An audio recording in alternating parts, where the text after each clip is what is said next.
ખેલૈયાઓમાં નવરાત્રિના 9 દિવસ પોતાના શરીર પર અલગ અલગ ટેટુ ચિતરાવવાનો ક્રેઝ પણ દર વર્ષે જોવા મળે છે।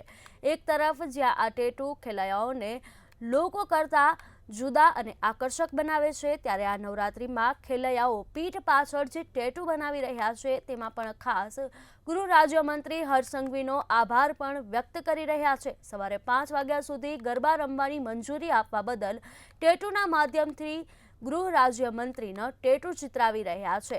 તો સાથે જ દુર્ગા માતા અને વિવિધ ટ્રેડિશનલ ટેમ્પરરી ટેટુ બનાવવામાં આવી રહ્યા છે। તો બીજી બાજુ આ નવરાત્રિએ આકર્ષણ જમાવવા માટે ઊનના દોરડાની હેરસ્ટાઇલ અને સેલિબ્રિટી જેવા વોટરપ્રૂફ મેકઅપનો પણ ક્રેઝ વધ્યો છે।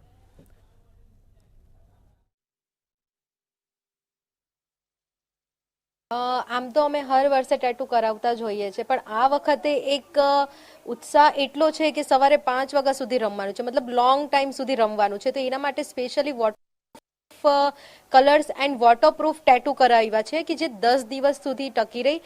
અને મેં તો આજે એક સ્પેશિયલ હોમ મિનિસ્ટરને થેન્ક યુ કહેવા માટે એક મેસેજ પણ લખાવડાવ્યો છે ટેટુમાં કે થેન્ક યુ, તમે અમને સવારે 5 વાગ્યા સુધી રમવાની છૂટ આપી છે આ વખતે।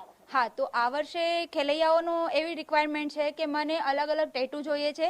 ટેટુમાં પણ ખાસ કરીને દુર્ગા માતાના ફેસ જોઈએ છે, પગલી જોઈએ છે।